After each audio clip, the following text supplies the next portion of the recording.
So sorry. Okay, NAU Josh Mayer. Present. Thank you. NCCC Tony Williams. Present. Thank you. We have Scott Holcomb, our attorney, on the line. Good morning. Good morning. Good morning. We have a guest here in the room, Mandia Gonzalez from Metro Plan. And we have alternate member Jeff McKay from NAU on the line. Oh, and we are expecting alternate county member Judy DeBigay to join us at some point. Thank you. Thank you. Now on to item number 3, safety minute with Sam Short. Thank you, Mr. Chair and members of the board. Today's safety minute is on railroad track safety. Oh, yes. So as residents of Flagstaff, we all face unordinary safety risks that not every town resident faces. This safety risk is the railroad tracks. The following safety tips should be considered when you are near railroad tracks. Freight trains do not always travel at fixed times, nor do scheduled passenger trains. They are often unexpected, and you should always expect a train when you're anywhere near a railroad track. It takes an average freight train traveling 55 miles per hour, more than a mile, or the length of 18 football fields to stop. Trains cannot stop quickly. The average locomotive weighs about 400,000 pounds or 200 tons. It can weigh up to 6,000 tons. This makes the weight ratio of a car to a train proportional to that of a soda can to a car. We all know what happens to a soda can when it's hit by a car. Trains have the right of way 100% of the time over pedestrians and vehicles, including police and emergency vehicles, because again, they cannot stop. Trains overhang the tracks. Stay 15 feet back from the tracks and always assume the railroad tracks are going to be in use. Trains can move on any track in either direction at any time. Sometimes its cars are pushed by locomotives instead of being pulled, which is especially true in the commuter and light rail passenger service. Trains are quieter and moving faster than you would ever imagine. Only trains belonging on the tracks. Today's trains are quieter than ever, producing no telltale noises. Remember to cross train tracks only at designated pedestrian or roadway crossings and obey warning signs and signals posted there. Stay alert around all railroad tracks. Refrain from texting, using headphones, or other distractions that would prevent you from hearing any approaching train. Never mix rails and recreation. For more safety information concerning railroad tracks, you can visit the Federal Railroad Administration or Operation Lifesaver websites. Thank you and welcome to the March Mountain Line Board. Thank you. All right, next up, item number 4, milestone anniversaries. Heather, please provide us those anniversaries. Of course, we have one milestone anniversary to share this month, and that is for Herman Ramirez. Herman serves as a transit operator here at Mountain Line. And I apologize, I put the comment from his supervisor in the notes and then didn't print the slide. So I'm gonna wing it. Herman has served in his role as transit operator. He's a core part of our team that makes sure we have service delivery available daily. He regularly can be found going above and beyond for riders. I see him picking up trash on a regular basis, assisting people with bike loading, and he's very reliable. So we're very grateful that Herman continues to want to work here at Mountain Line in his role as transit operator, and we look forward to celebrating him for many more years to come. And that concludes my milestones. Thank you. All right, next up, we go to number 5, call to the public. Are there any members of the public present that wish to speak? Or are there any written comments received by email for the board?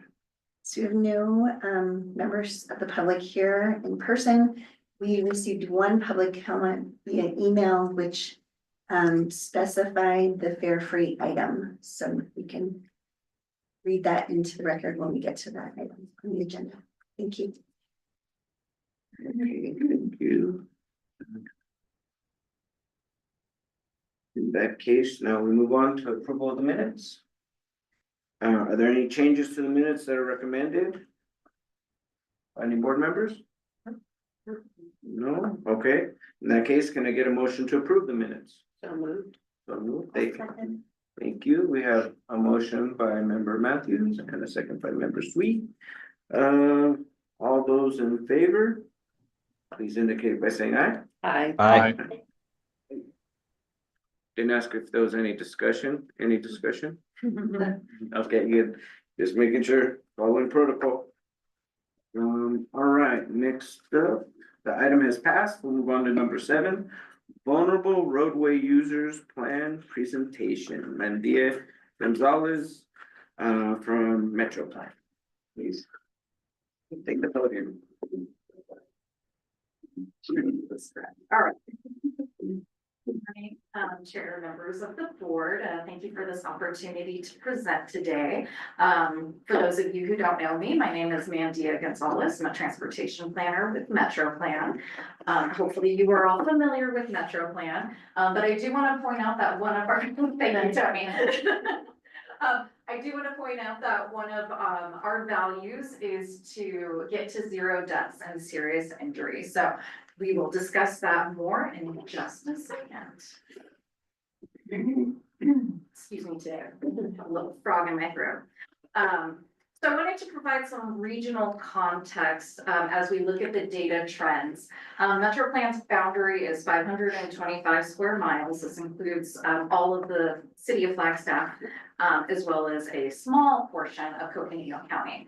So today's data is really looking at this larger regional context. For more crash details, for the cities specifically, I know staff puts out an annual report, so happy to send that on if there is interest. So thank you again. When we talk about vulnerable road users, we are referring to people who walk, bike, or roll outside of a vehicle. And these people are disproportionately impacted by serious injuries and fatalities on our region's roadways. And the purpose of this project is to consolidate our existing safety-related works. Sure you guys know there's many plans existing in our region that has already identified great projects. So bringing those together is a goal, but also then to reprioritize those with VRUs in mind. Of course, through this process, we're going to provide recommendations to our partners on how to address these fatalities and serious injuries. And we will establish Metro Plan's commitment to Vision Zero. For those of you not familiar with Vision Zero, this is a strategy to reduce or eliminate traffic fatalities and serious injuries on our roadways.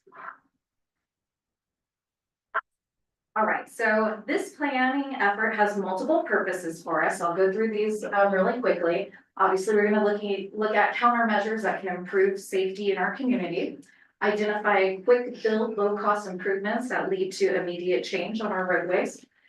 As mentioned, consolidate, review, and prioritize those existing safety projects. This will also support future grant funding opportunities, not only for Metro Plan, but for the region as a whole. And of course, support and advise our partners to reach their safety goals.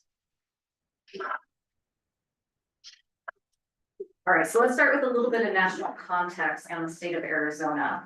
So on the left demonstrates the top 20 most deadliest states for people walking. This annual report is produced by Smart Growth America. Of the 20 deadliest, Arizona ranks number 5. So the state and even our region has some work to do if you look at the graph on the right, which represents our fatality rate for the region, nation, and state. So what I want to pull your attention to is the fact that in 2023, our region is on par with the state as a whole.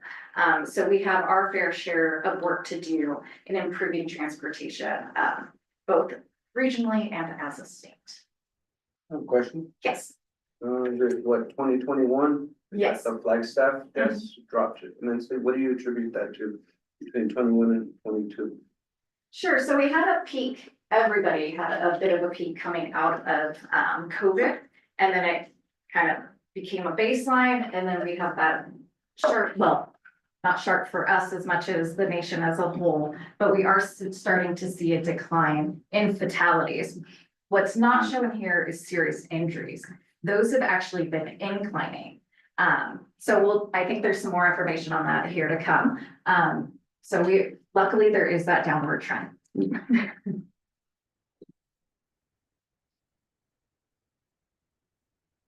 All right, so moving into our local findings, we evaluated the crash data of bicyclists and pedestrians over a 7-year period. This is from 2017 to 2023.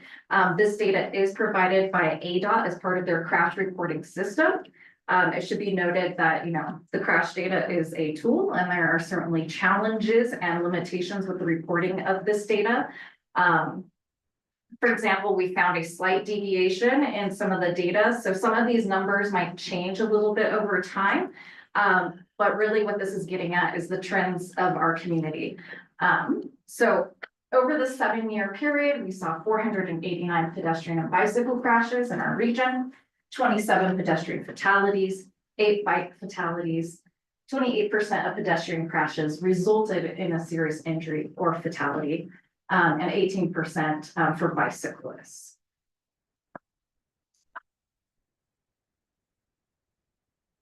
So here's our historical trends over that 7-year crash period. The graph on the top left represents all bikes and peds regardless of severity. So when we talk about severity, it's from non-injury all the way up to a fatality. So while there is a steady incline, the bottom left represents fatalities only by year. So we kind of begin to see that trend down again in our fatalities. On the right, we did want to separate our bicyclists and pedestrians to see if there was any one mode that was being disproportionately impacted. Once again, this is related to all crashes regardless of the severity of that crash. As we see, we have our pedestrian crashes increasing in our region. Luckily, bicycle-related crashes are going down.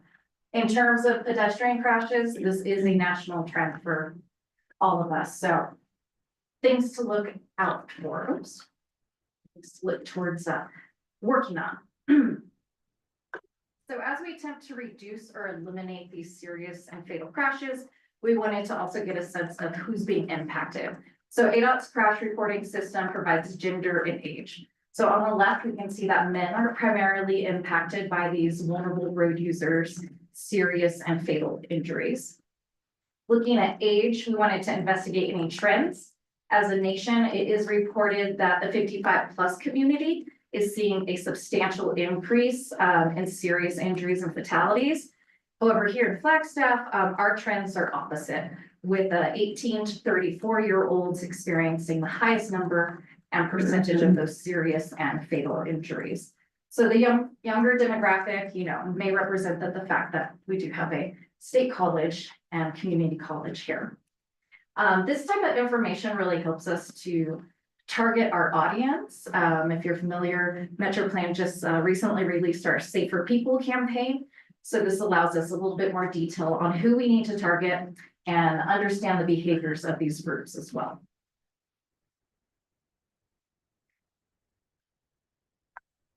All right, so where are these crashes happening in our region? Obviously, we have our little inset, which looks at our region as a whole.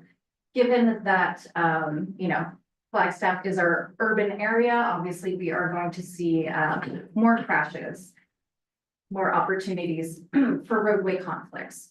So the circles represent bicyclists, while the squares represent pedestrians. These are color coded for ease. Obviously, green is a minor injury, red is a fatality. And it's really interesting to see the density of crashes along Milton in the downtown area. While there are several, many tend to result in a moderate to severe injury compared to the east side of town where there's substantially more fatalities. And this could be contributed to the land uses in those areas. Roadway design obviously favors larger roads and higher speeds. I have a question. Yes. Are any of those fatalities the with the trade tracks, or are these just? These are just on the vehicles? roadway, but we do have we have looked at railroad fatalities as well, specifically to bikes and peds. The Arizona Department of Transportation, I think it was last year, released their pedestrian safety crossing plan. So we have all that information, which kind of goes back to consolidating all of the regional projects that have already been identified.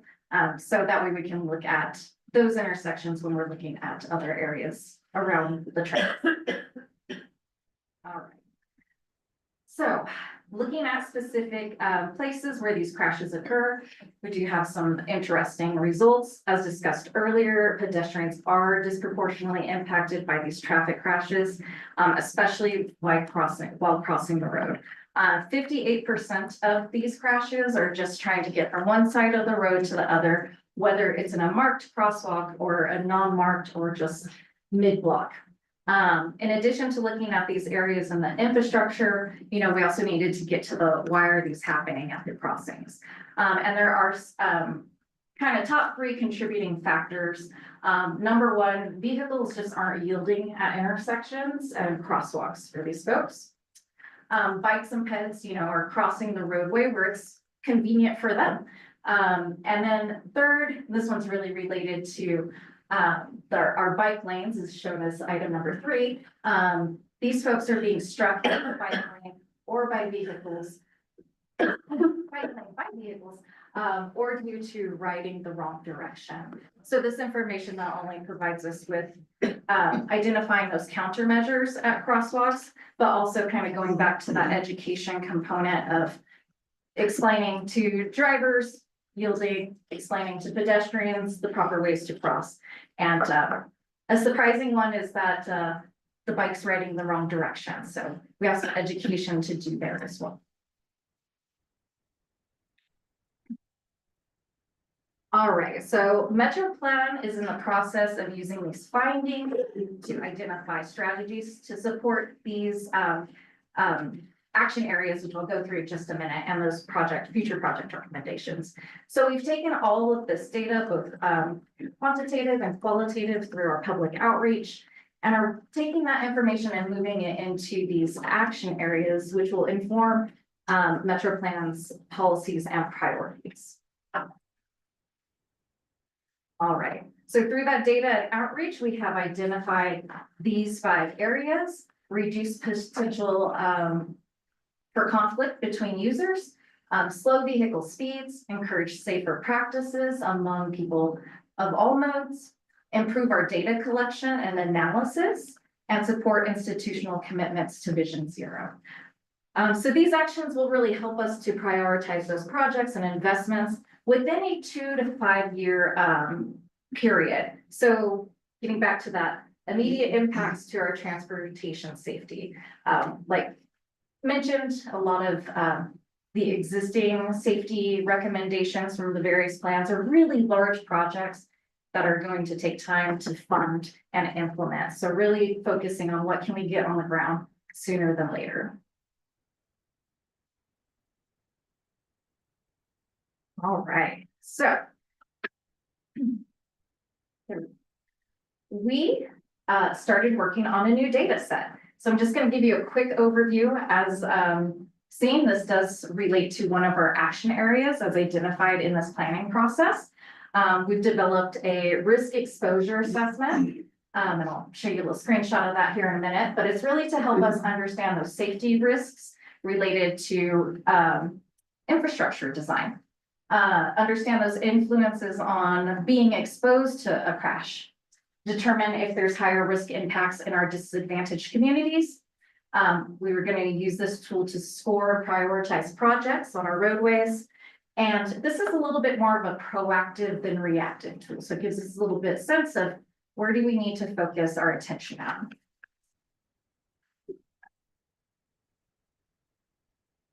All right, so before we showcase the new tool, it is important to have a definition of what these risk factors and exposure is. So a risk factor is a character or behavior that increases the likelihood of a negative outcome. So in this case, we're really talking about that roadway design. Exposure is the condition of being exposed to something, So in this case, looking at the vulnerable road users being exposed to those risk factors. And so taking that table on the left, we went through a variety of data from the state, from the city, from the county, and got a bunch of roadway attributes. And really these on the left are what came to the top of being impacting risk.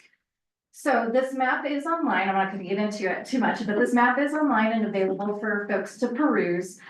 Essentially, we do have risk scores associated with different segments of the roadway. If you're familiar with the high crash corridor, that one, it doesn't get quite to the detail that this does. So these really can start to work together to better prioritize and identify those projects. So the roadways with the darker red obviously have the higher score. There's a higher risk for folks using those, and then down from there. So like I said, this is online. It is our intent to keep this data set ongoing, so expect it to morph over time as we get new information. And to conclude, thank you again for this opportunity to present. I know some of you have already seen this. Metro Plan will be adopting a Vision Zero resolution next month.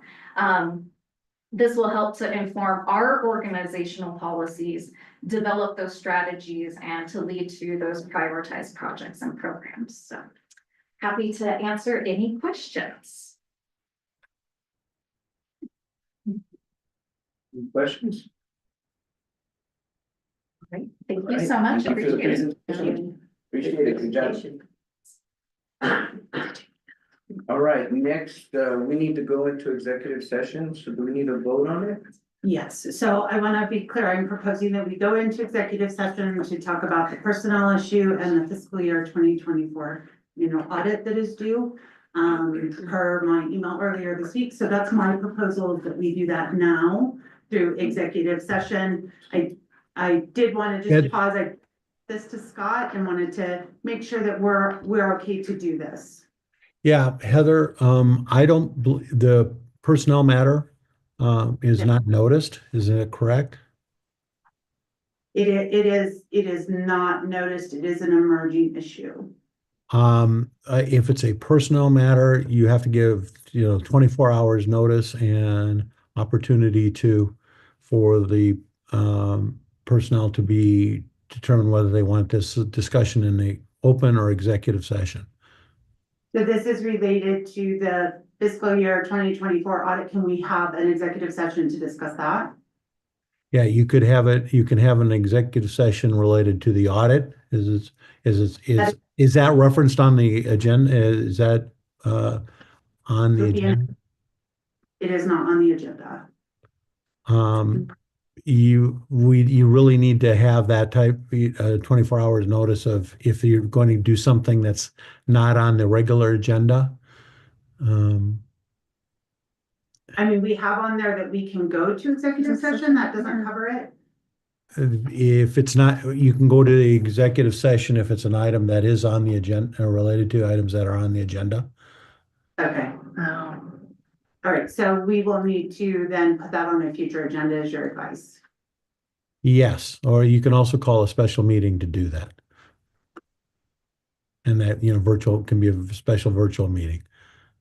Okay, so I will, Chair, if okay with you, I will reach out to the board to confirm whether they want it to be tabled for executive session at our regularly scheduled April meeting, or if you would like to have a special meeting in advance of that for the purpose of discussing the fiscal year 2024 annual audit.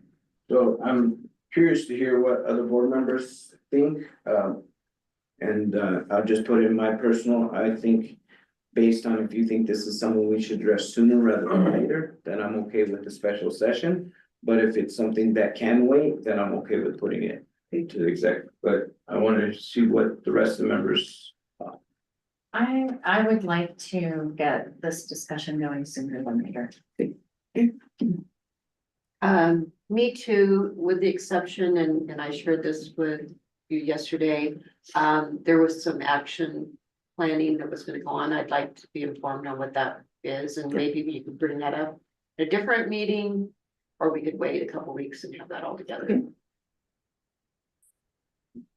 Yeah, and I would agree. I think this is a significant enough issue that it warrants some more immediate conversation. So I'm good with the special meeting. Chair Vasquez, this is board member Williams, and I would concur with what Director Mayor just referenced. Wait, does sometime next week work, or are We you will, looking at later this week? we will reach out with a doodle poll and confirm your availability and schedule it when we have the maximum number of board members available. Staff will make themselves available based on your schedule. Okay. As soon as possible will be our goal. Okay. And I do apologize, but I want to make sure we do everything appropriately. And Heather, I know that's your goal as well. Yes, thank you. I appreciate that, Scott. And I would recommend that we get it done within the next 2 Okay. weeks. Because otherwise, if it's 3 weeks, why not just wait 1 Wait, week and put it on understood. the agenda? Yep, we will shoot for it as soon as possible. Okay. Thank you. Thank you. All right, next up then, we're moving on to item number 8, which is the compensation study. Sam Short.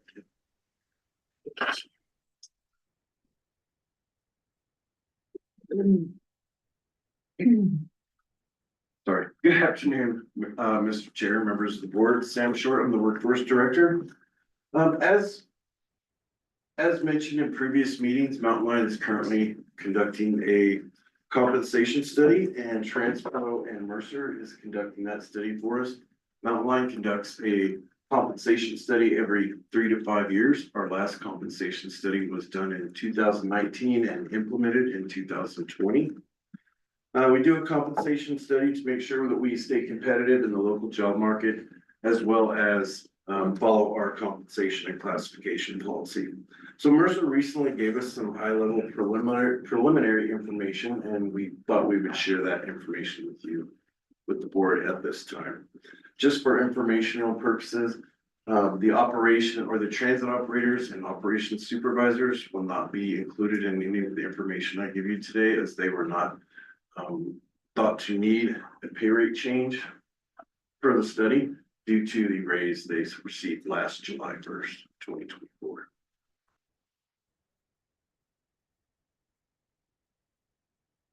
So some of the preliminary information that Mercer gave us was that they suggested we change our grade structure, our position grade structure. So currently we have 30 position grades ranging from 301 to 330, and only 18 of those grades are currently being used. For example, my position grade as the workforce director is 325.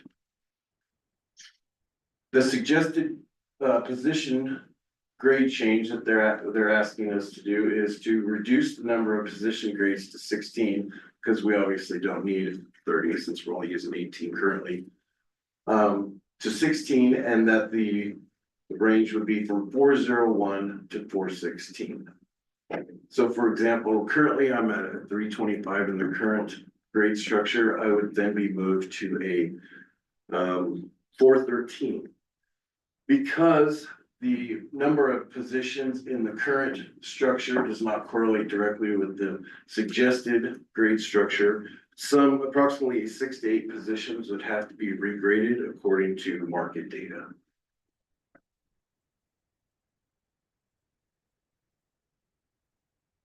So Mercer also let us know that 55% of our current positions are graded in the middle third of their pay range, which is good. 13% of our employees are rated in the upper third of their pay range, and 33% are rated in the lower third of their pay range. They're also suggesting that we modify our pay range table and to change our starting salary to 8% below what is our current 25th percentile. For example, if my current starting pay range was $68,308, they're suggesting to move it to 8% below the 25th percentile in my range, and that would raise it to $73,162. So almost $5,000 raise for the starting salary in that pay range. They're also suggesting that we decrease the number of steps in our pay range tables and that we broaden each step so that positions would gain salary quicker. They also stated that 5 of our positions were identified as needing immediate attention, which is part of that 33% that were rated in the lower third of their pay range. And then throughout the next fiscal year, we would look at each of those positions that were rated 33% below or in the lower third of their pay range, so we could make adjustments to them as well. Mercer also advised that many of our leadership positions have historically been underpaid and that we needed to raise them so we could stay competitive in the local job market. So that was their final recommendation to us. They should be coming to the board in April to give the board their final recommendations and their report. Any questions? Make it simpler, right? That's the take home. I can't be confusing. All right, thank you, appreciate it. Any other comments or questions? Thank you. Thanks. All right, next up, FY 2026 operating budget. We're gonna have Heather Donlin present.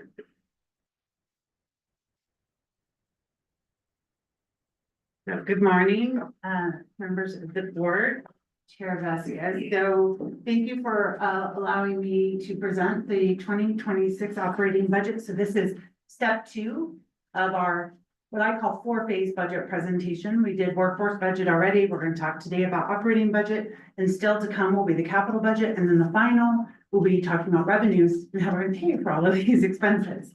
So I'm going to stay pretty high level. Welcome to ask me any questions. Josh unfortunately is out today, and so I offered to do this for him. If I can't answer the question today, we will certainly get back to you with the answer after this meeting. The staff report in the packet is pretty detailed, so just some high level points from it. Our overall budget, operating budget, is projected to increase by 9% from 2025 to 2026. We did talk last month about 70% of that operating budget increase of $1 million was actually related to workforce. A significant portion of that was the $5 an hour pay increase that we also gave to our operating team, which is 75% of workforce. The remainder of the operating budget increase is actually around $123,000. The things that go into that and make that up include his language, everything else. So it's changes in liability insurance. The good news is we are starting to see that cost escalation stabilize just a bit. We also have contracted with a new contractor, a broker, that is going to help us strategize on how we can influence our premiums in coming years. We're going to look at things like pooling, raising our retention, higher deductibles, the same thing the entire industry is trying to do with regards to liability. We do have utility cost increases. We're bringing the Downtown Connection Center on site, live, and that is a change to utilities. Some of it is a wash, but there are new spaces, new needs in that facility. We have increases in vehicle and facility maintenance, IT contracts, service contracts. Janitorial is one good example. We pay for janitorial services. The minimum wage goes up. Our contract for those services go up. And then there's some small administrative cost within that 123. I will tell you the reason it's only 123 is because we were able to reduce a couple of line items. A significant one that we are confident in reducing was fuel cost. Last year, we brought a significant change to fuel cost based on what fuel was costing at the time. What we have seen this year is that it stabilized. So next year, we are projecting for an increase, but a stabilized fuel cost. Oh, I went over this, but Josh had another slide. I'm sorry. So those are the increasing categories that we really just talked about. There is an increase on travel and training. That's that administrative cost that I included here. We haven't changed our travel budget in over 5 years, but what we're seeing is costs to attend conferences, the registration, the hotel fees, the airline fees, they're all quite higher. We are seeing benefit to staff being able to participate in those opportunities from a training and development perspective, from a networking marketing perspective. Our visits to DC, they all play important roles into what we're achieving in policy decisions around transit and funding decisions. And so we are proposing to increase that budget from 79,000 to 100,000. 100,000 for the year. For the year, for all staff. It's a big number. It is. It is. One trip, just as an example, one trip is roughly between $5,000 and $6,000 per person now.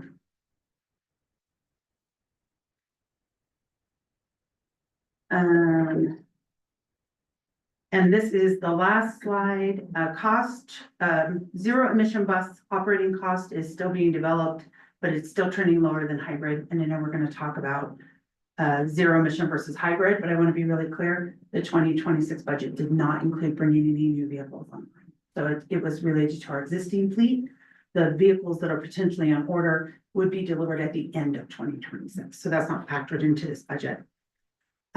Facilities maintenance, increases have been projected really related to the downtown connection center. For example, we have janitorial in both locations.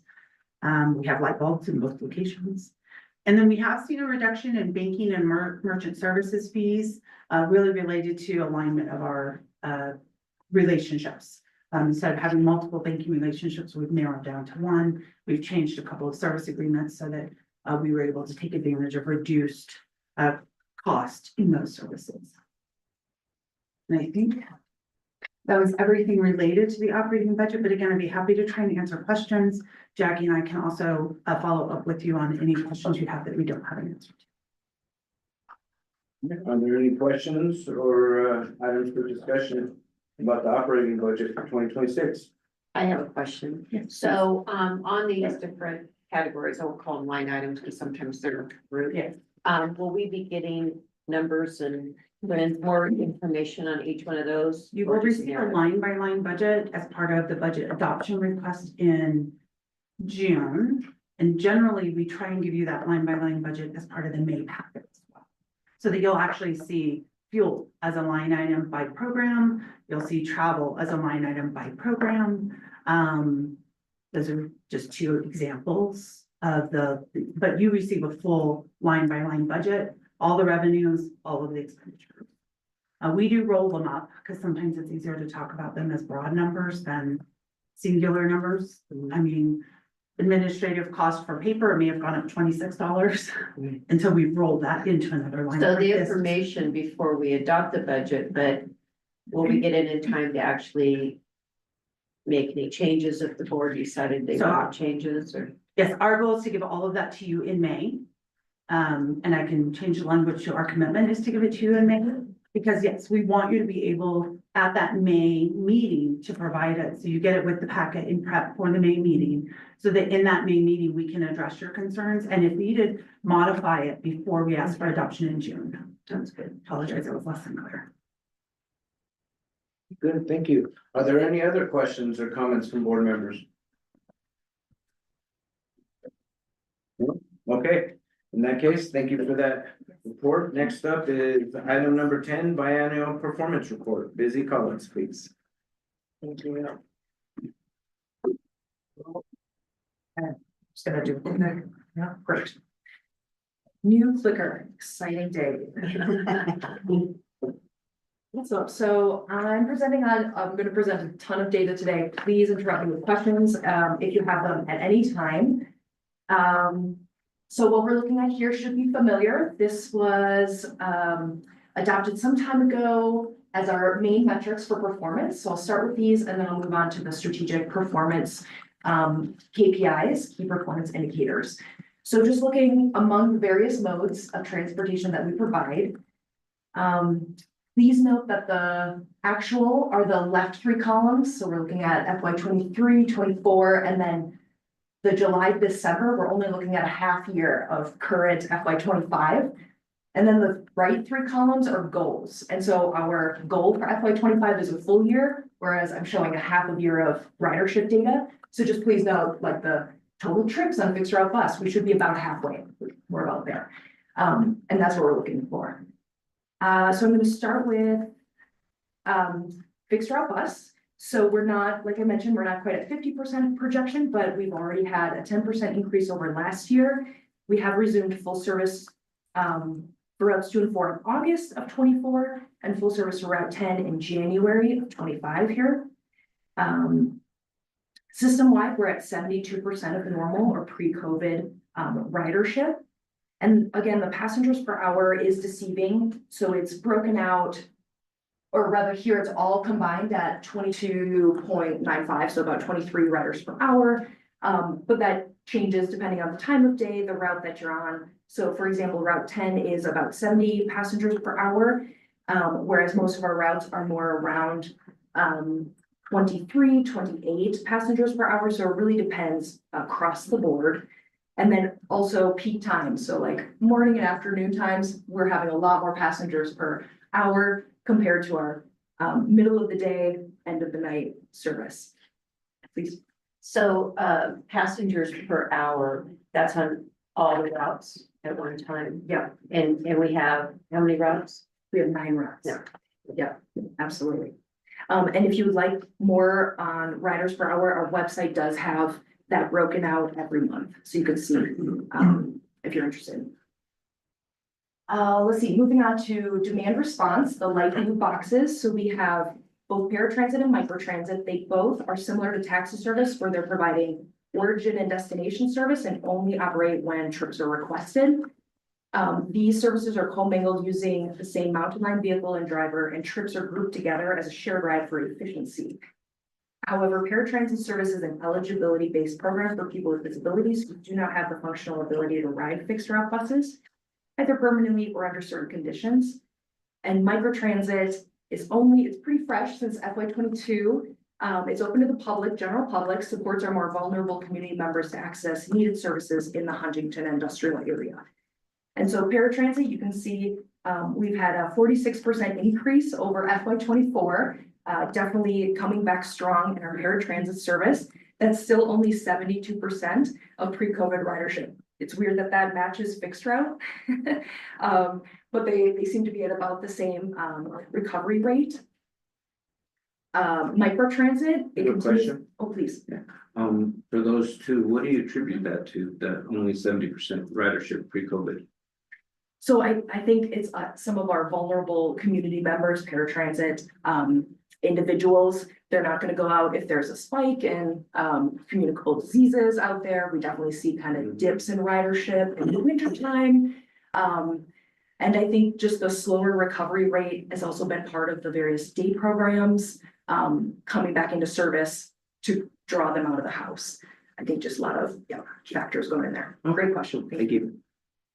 Microtransit, so this is our Huntington Industrial Service. Ridership is up 153% over last year, really exciting. A lot of this is due to microtransit fare change that happened in November, and we now match fixed route service, and bus passes can now be used on microtransit, which is great. Our cost per trip remains reasonable. We'll continue to monitor that. Again, we're really looking for efficiency on those combined trips among the paratransit and microtransit. Our taxi programs, we're going to move on to the orange boxes. We have our city taxi program, our county taxi program. They remain the prime choice for paratransit eligible customers due to individualized service. If you notice the cost per trip between taxi and paratransit, so we're really trying to encourage paratransit riders to have same day service. You can see our cost per trip is $16.80 for city compared to $58 for our paratransit service. So it's a savings for Mountain Line. Even in the county, our $33 per trip is still much better than a $58 paratransit service trip. The city trips are down 6% over FY 24, while county trips are up about 8%. And the last mode that we provide is van pool. We partner with Enterprise for the van pool programs. We currently have 13 van pool programs. This continues to be a huge success for workers who live or work in nearby cities such as Williams, Winslow, or Holbrook, and connect to Flagstaff. And some employers are supporting the cost of these van pools in addition to the county subsidy of $400 per van per month, which I think is part of the success. We've had a lot of employers opt in, which is great for their employees. And here I wanted to compare with our peers across the country. You'll notice that this is FY 23 data. So we are coming out of COVID during this period, really kind of that non-COVID ridership pattern. And Flagstaff is in blue, whereas our peer agencies are in green. Some of them are aspirational, such as Lubbock, Texas, or Normal, Illinois. And so you can see we're trying to be as efficient as large cities. But we also compare with smaller cities that are more our population size, like Missoula and Logan. So here we're seeing a fixed route bus. Overall, Flagstaff falls about in the middle, if not leading the pack, which is really great.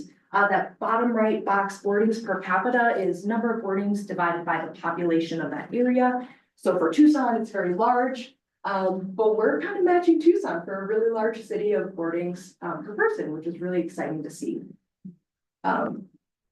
Moving on to on demand. So this includes paratransit and microtransit service combined. You can see our cost per hour is very similar to our peers, as is passengers per hour.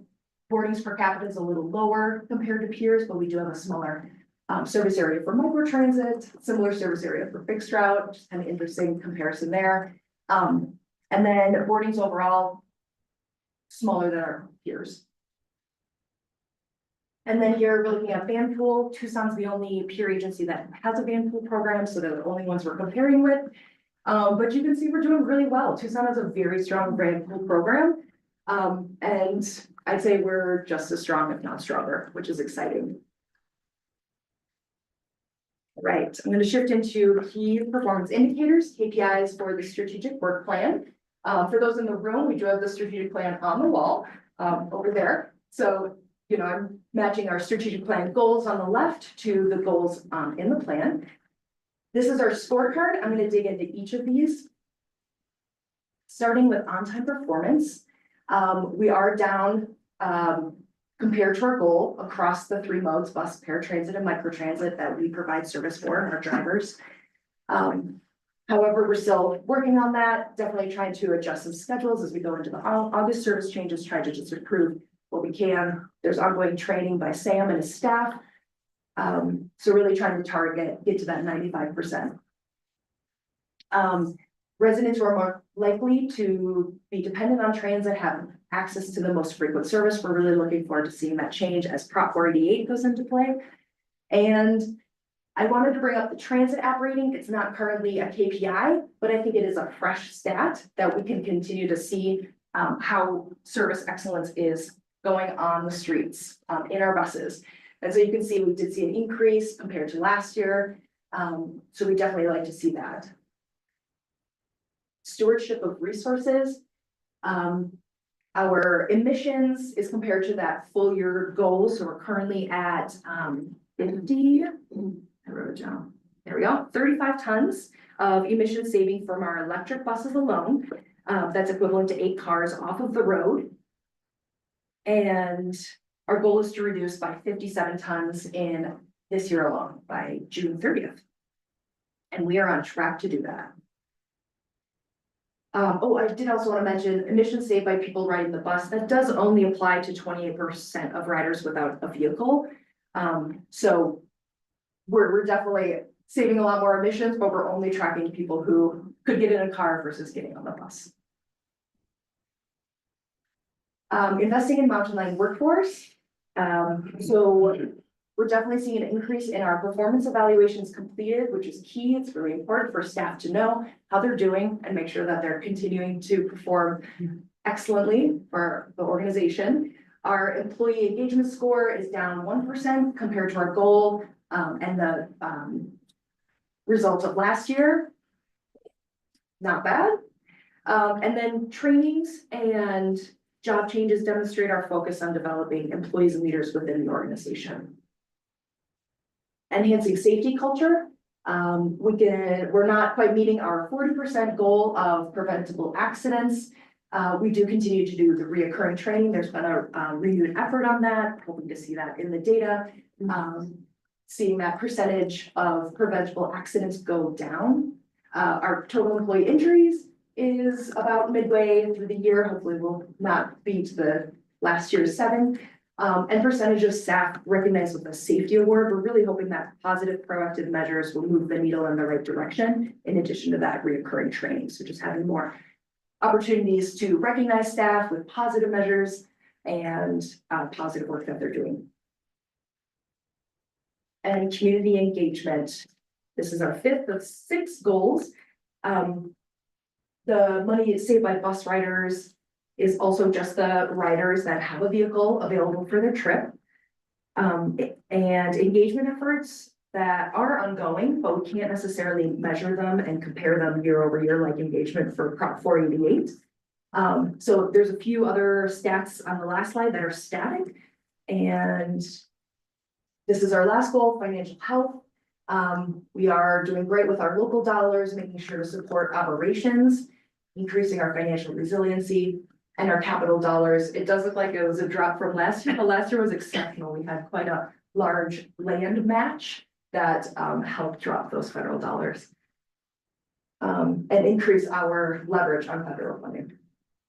And then these are some of the key performance indicators that are more static. When I come to the board in October, when we talk about the biennial performance report again, I really want to refresh and bring some recommendations to you all. So I'll be working with staff on what maybe makes sense for us, if we're, if a static stat that doesn't change year over year is acceptable, or do we want something more fresh? And that's all I have on this item. There's a question and then a comment. Can you go back to, I think maybe your first slide, where we showed ridership? Questions first. More. Yes. Yeah, so how are you getting to the 2028 goal of 2,617,000? I know we're adding some routes, but that's 600,000 more. How are we getting to that number? Yep, and that is 3 years out.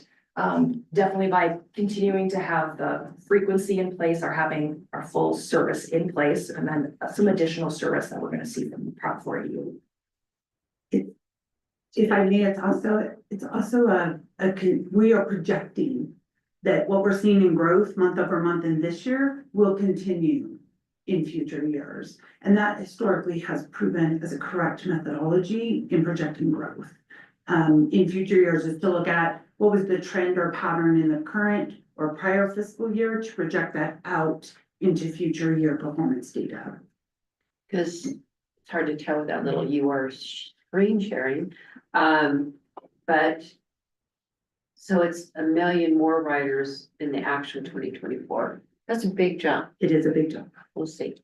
Okay, Yes. just curious. Excellent question. And pre-COVID ridership was 2.5 million. So we were on track. We were doing, before COVID hit, we were really accelerating ridership year over year. And that's part of the assumptions behind these projections.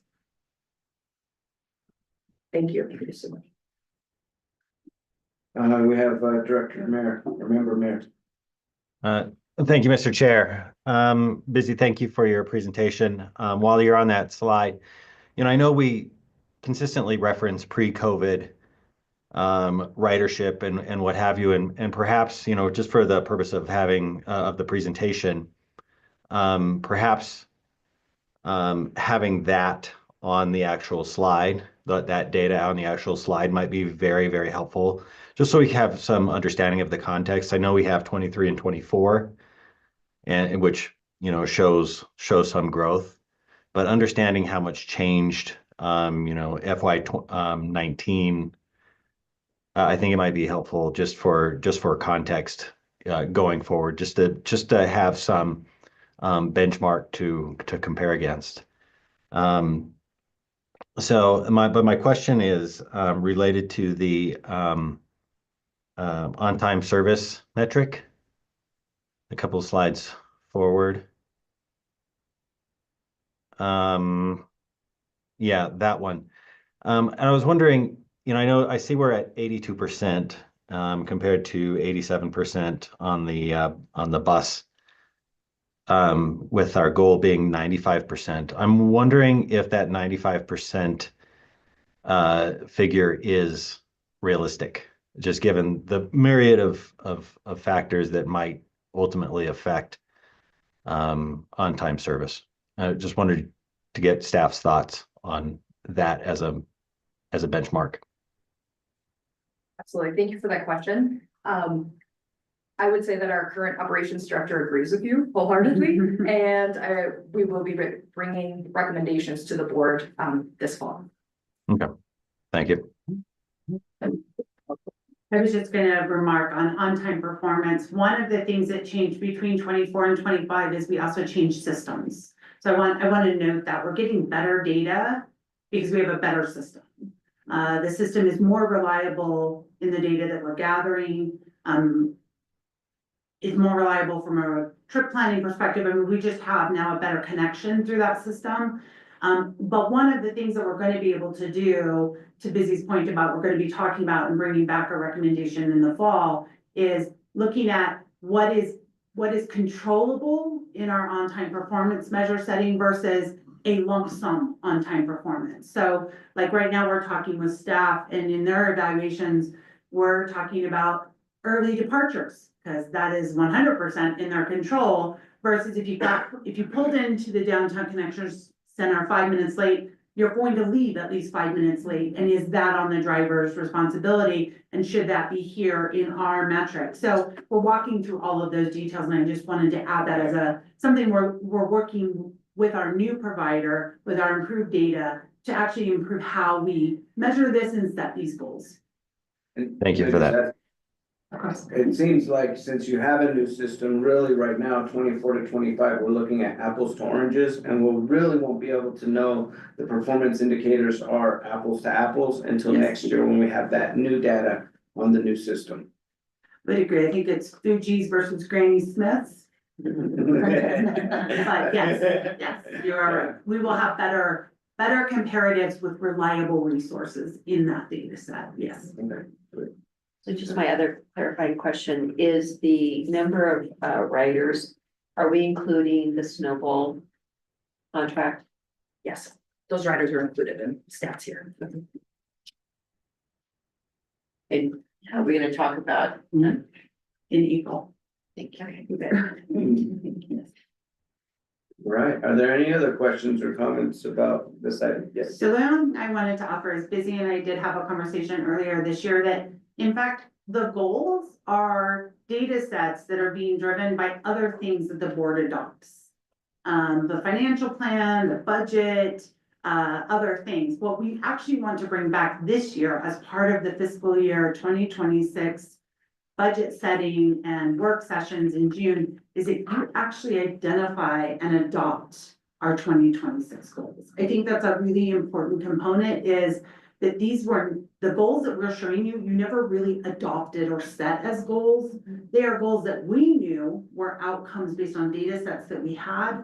But I really think if we're gonna come back to you and show this is where we're at and this is the goal, it should be a board adopted goal. And to Director Amir's point, that gives the opportunity for you to interact and ask us questions about how we got to these data sets that we're recommending as goal sets, set goals. So I just wanted to add that is an improvement I think we're going to be making as we move into June of this year, so that next year when we're presenting on these, you're really getting data comparisons to a goal that you have set as a board. So, and these goals, current goals have not been set? They were set by our team based on data that we had, but we never asked the board to adopt them. Okay, and so some point between now and the new fiscal budget, we will adopt some of those goals or It will, versions of those goals. we will probably talk more about them in the joint meeting in May. Kind of our, strategic planning session in May will include some of these conversations. And in June, similar to adopting the budget, we will be asking you to adopt the goals for 2026. Okay. Are there any other questions or comments on this item? Okay, in that case, thank you very much. Nice presentation. Next up will be item 11, electric bus performance report. Busy Collins. Thank you. Okay, so some more data, again, asking questions at any time. So our current status, we've got 2 electric buses in service. They went into service in 2023. The battery capacity is a little different between the 2 buses. And I'll be separating them out throughout the charts that you're gonna see. We also have 2 chargers. Both of them are located here at Caspar headquarters, our depot. We've been using the Heliox mobile charger since 2023 when we got the first electric bus. It is a smaller charging level, so it takes about 8 hours, 6 to 8 hours to charge the bus completely with that. Our ABB pantograph went in last August, and that 450 kilowatt charge, it takes about an hour to charge up the bus now. You'll notice that electric buses, we have Gillig ×4 with an anticipated arrival date. I know Heather will be touching on that later, but I'll just let Heather touch on that later. So we're just talking about the 2 buses in service, and these are the key performance indicators that we're using. If you ever have questions about other data, I'm happy to show that. If you want to change KPIs, I'm so into that. Efficiency per mile, lower is better. So we are seeing our hybrid buses averaged out 28 hybrid buses in orange. The dark blue dashed line is our Gillig bus 5355, and the light blue dashed line is our New Flyer bus 5354. So you can see overall, and I also want to point out it's not exactly apples to apples between electric buses and hybrid buses. We're comparing kilowatts per mile versus gallons per mile. So it's not exactly the same thing. But I just want to share them on the same chart as comparison. So I wouldn't say that overall hybrid is more efficient. It's just a different scale. So they're not exactly a perfect comparison. But between the 2 electric buses, we are seeing that the New Flyer bus has a little bit better efficiency overall than our Gillig bus. I would like to point out a really great, because of picture on here. Oh, yeah. I got the new. Excuse me. So in August, right about there, you're starting to see the efficiencies somewhat sync up between the 2 buses. And that coincides with training that Jeremiah and Sam conducted on all of our electric buses, and reoccurring training for our drivers. So it's really exciting to actually see the data reflect efficiency becoming better with that training. It's great. Now we're looking at the same efficiency kilowatt hours per mile compared to temperature. So when you think of electric bus, the battery has only so much juice, and if it is heating the bus or keeping the bus engine warm, it's taking that juice off. So in the wintertime, typically, you're gonna see. Can I do it? Yeah. I love it. Sorry, I'm not doing this all day. So we have lower temperatures in winter, right, the gray boxes, and our efficiency decreases, it's inverse, so lower is better. So our efficiency goes down in the winter, we're seeing that a little bit. Here in this winter now, not as huge of an impact, even though temperatures are somewhat similar. I'm wondering if some of that, again, is going back to driver training, helping mitigate some of the temperature impacts. Again, we do have, let's see, the auxiliary diesel heaters have not been used. We continue to use electric heaters and air conditioning whenever they're needed, and that draws off the electric battery. Gallons of diesel avoided. So this is total by bus type. So we're looking at 28 hybrid buses in orange, 2 electric buses in blue. Our hybrid buses have a better efficiency, miles per gallon, than a typical diesel bus. We like to recognize that they are also saving gallons of diesel. Represents a total of 82,000 gallons avoided since we implemented electric buses in September 2023. So, the EV versus hybrid, how are the EVs even using any diesel? Right, it's a comparison that if they were a full diesel vehicle, how much gallons they would be consuming. So we're saying they're not consuming any of those gallons. So yeah, that's why the 2 buses, you got it. Yeah. 2 buses does way better than 28 buses. Great question, thank you. And savings on diesel translates to savings on carbon dioxide emissions. Again, similar line shape here, we have the 28 hybrid buses and our 2 electric buses. Let's see, so we have saved 280 tons of carbon dioxide between hybrid and electric buses. That's equivalent to removing 65 cars from the road for 1 year in the year and a half since we've had these buses in service. And this is my last slide. Oh, sorry, some of it gets cut off on the side for people in the room here, but energy cost per mile, again, lower is better. We want to save money. You can see this is apples to apples. Hybrid buses are about double the cost, or rather, diesel fuel is double the cost per mile compared to electricity. So in the year and a half that we've had the buses, we're looking at $34,000 in savings by using electric over diesel. And that averages out to about $1,000 per bus per month in just fuel savings.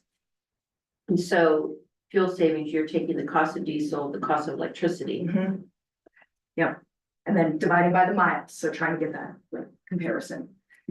And so, yeah, you can see on the right, the actual cost per mile, so hybrids about 78 these. And that's comparing the electric to the hybrid? Got it.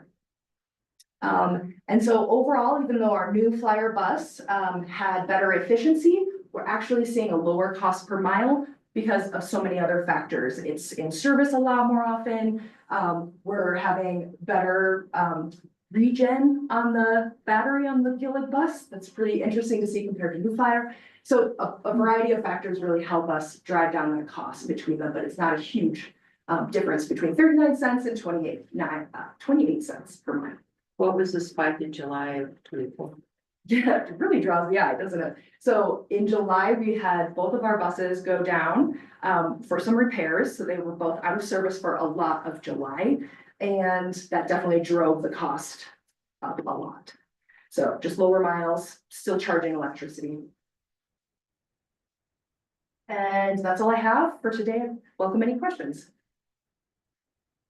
Are there any questions on this performance report?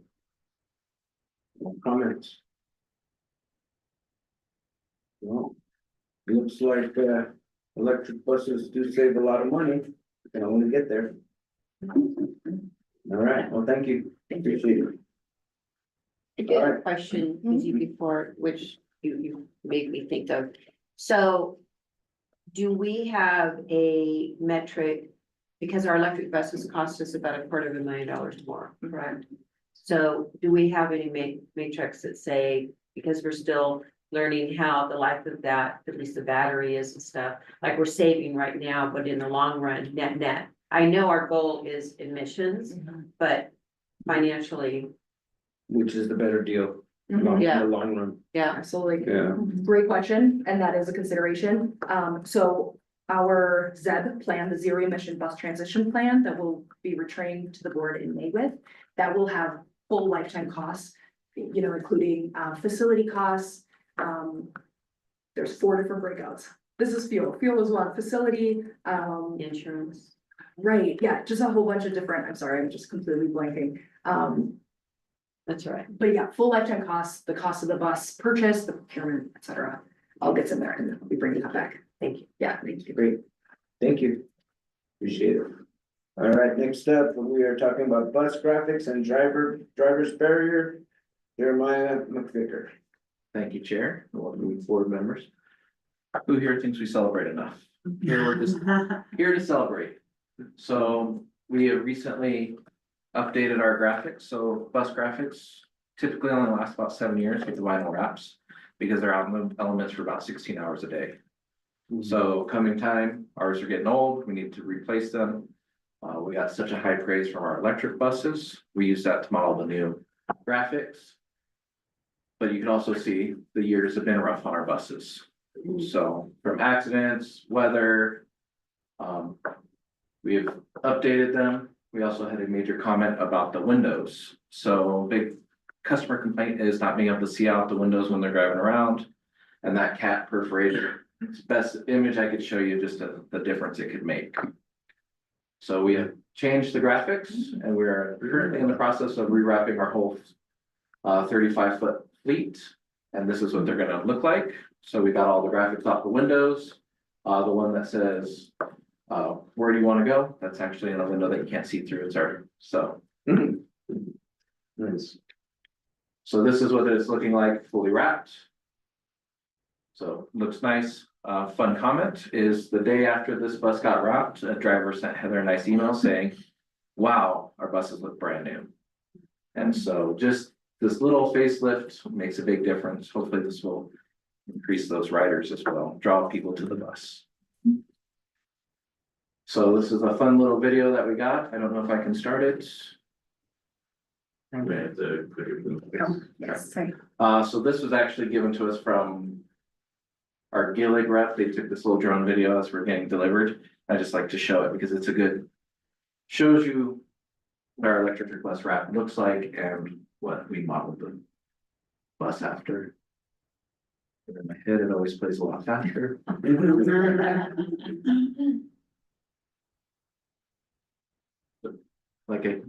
You can see, we just got such a positive comment from this wrap.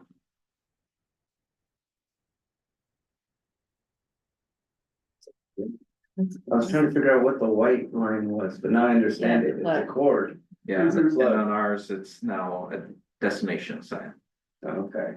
for the hybrids. So how much does it cost to wrap each bus?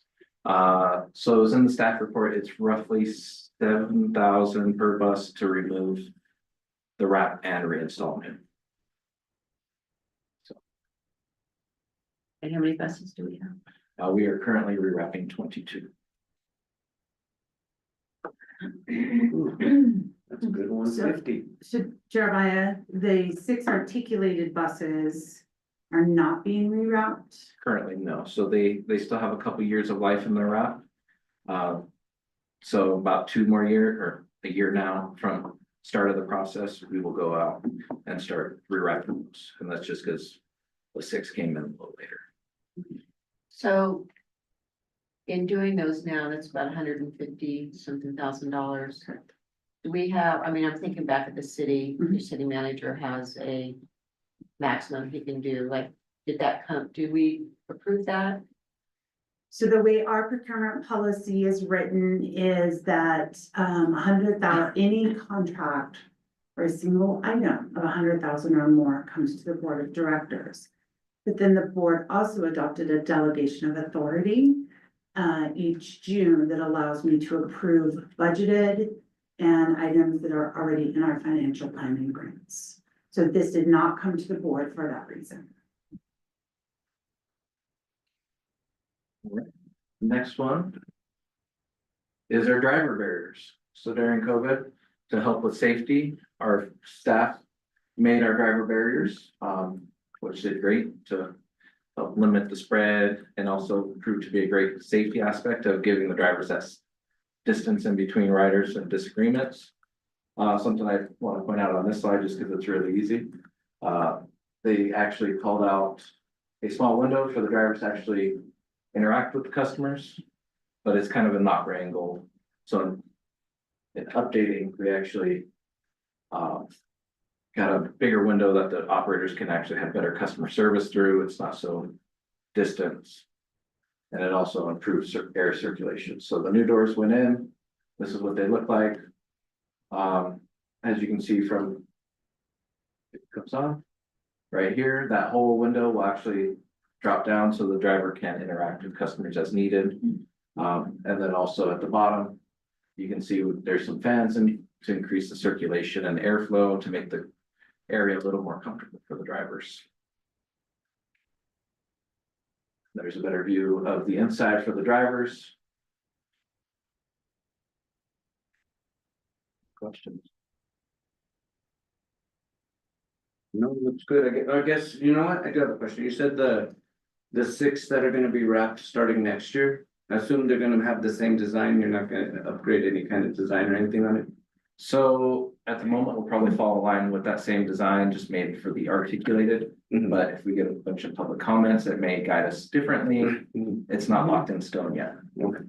All right, thank you. Any other questions or comments? How much does it cost to redesign the wrap?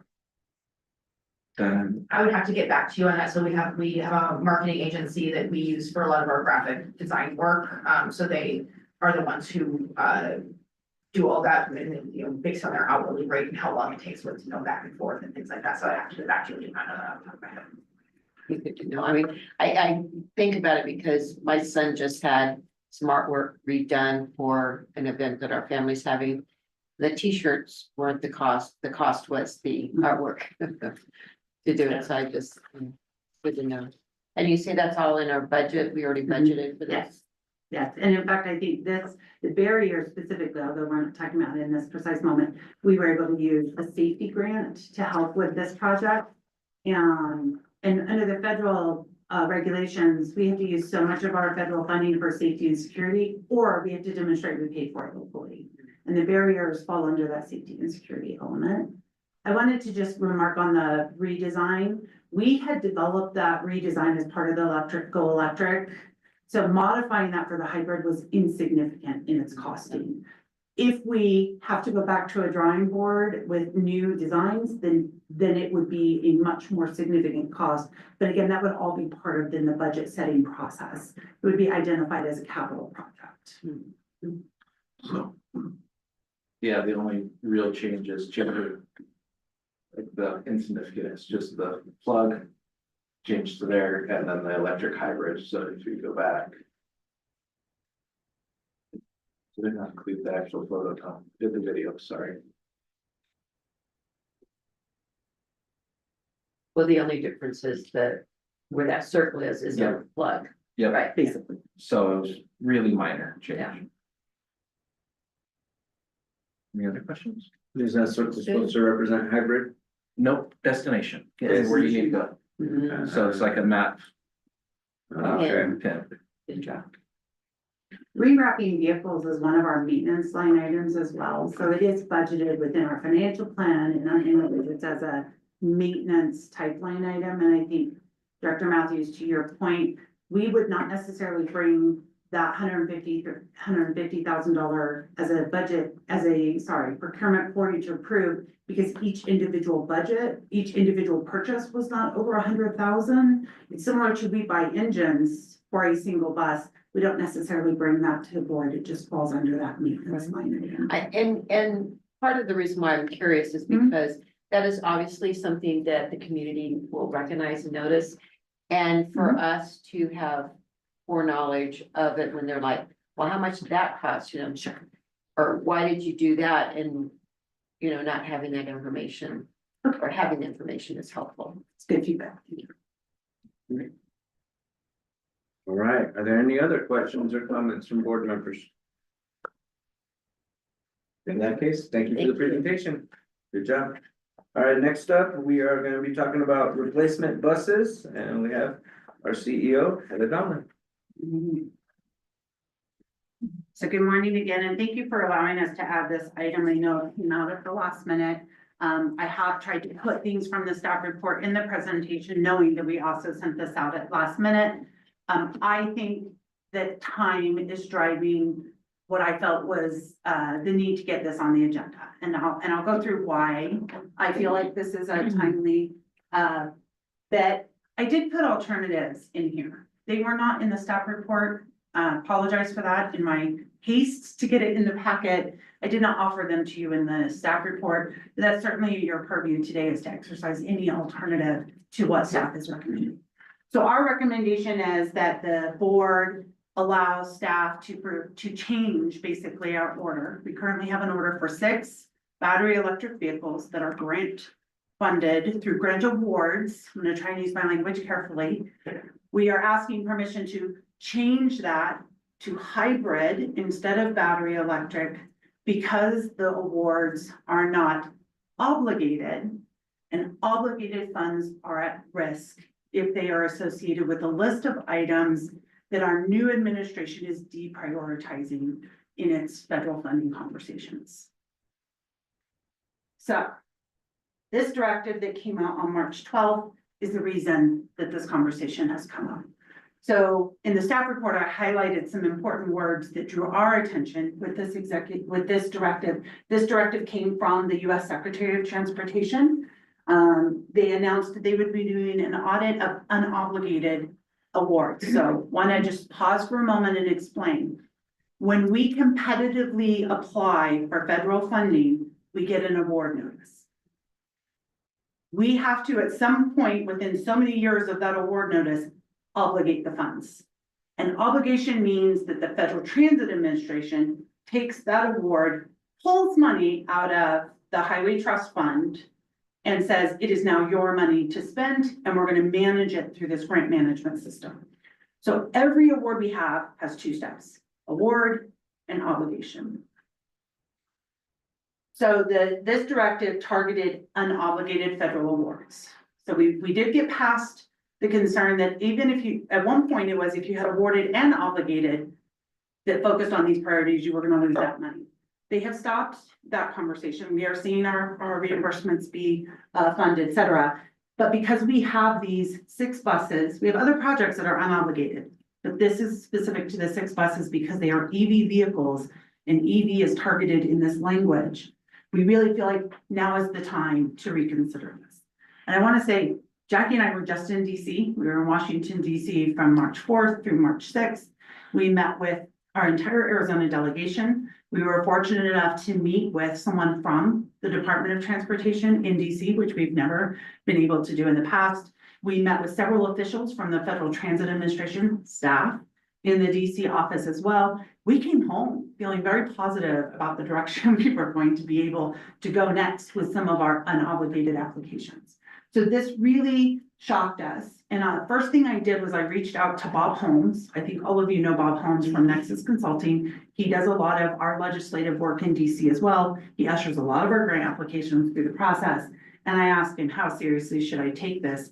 And to date, he had been telling us, it's gonna settle, it's gonna settle, it's gonna settle. His response was, change your propulsion type. And that to me was probably the most alarming place that we arrived at. So I wanted to provide that as background. So now where are we at? So Mountain Line has 2 separate awards, unobligated, for federal funding for replacement buses. Both of these awards were made through the Arizona Department of Transportation. So Mountain Line can get money directly from Federal Transit and also from Arizona Department of Transportation. The underlying source of all of that is FTA funding. Want to be clear, ADOT only passes through FTA funding, it's not state money. So the source is still the same. The directive is to DOTs, not to FTA. That's an important distinguishment. So we have these 2 awards, both from the Arizona Department of Transportation. The first award was actually made for 4 buses. It was awarded the first time in 2023. It was revised in 2024 because there was a reconciliation problem on Arizona Department of Transportation side that we assisted them with. But we also were being very strategic and not, you'll notice this is low emissions. And the reason that we did low emissions is because we had not even taken delivery of a battery electric bus when we made this application. And remember, our promise to you was, we're gonna pilot these vehicles, we're gonna learn what they can do, and then make a decision about what our next buses look like. So we were being strategic and not obligating those funds. Because when you obligate them, you have to tell them what your propulsion type is. So we were waiting purposely. And then it gave EDOT this opportunity with some other things. We received a second award a month ago from Arizona Department of Transportation for 2 more battery electric buses. We applied for those funds after the decision of our board to continue with the zero emission bus transition. So I wanted to be really clear, there is a difference in what type of vehicle I can buy. Low emission award allows me to buy everything from low emission to no emission. Battery electric means I can only buy battery electric. I will just say, I've already reached out to ADOT. They are willing to revise this award to make it low emission if that's the direction the board wants to take. So talking a little bit more about the first award, I think it's really important that you understand that first award, as I said, was made in 2023. We revised it in 2024. The source of the funds is a blend of different pots that the state redistributes.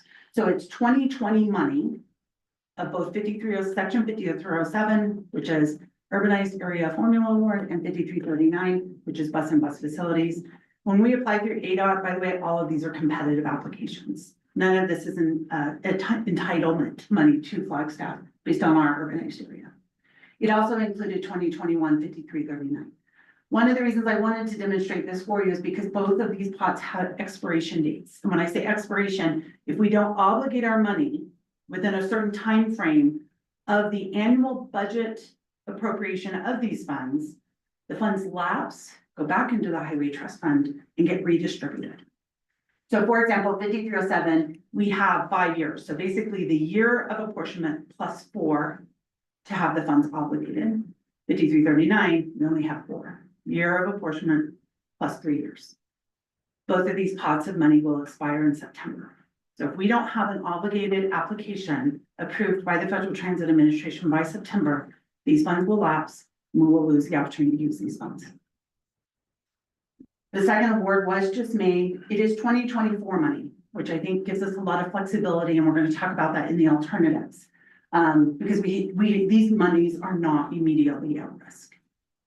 And this was for 2 buses. The first one was 4, the second one is 2. So now let's talk about what we need in replacement. As a reminder, end of life at Mountain Lion is determined by our asset management plan that this board has adopted.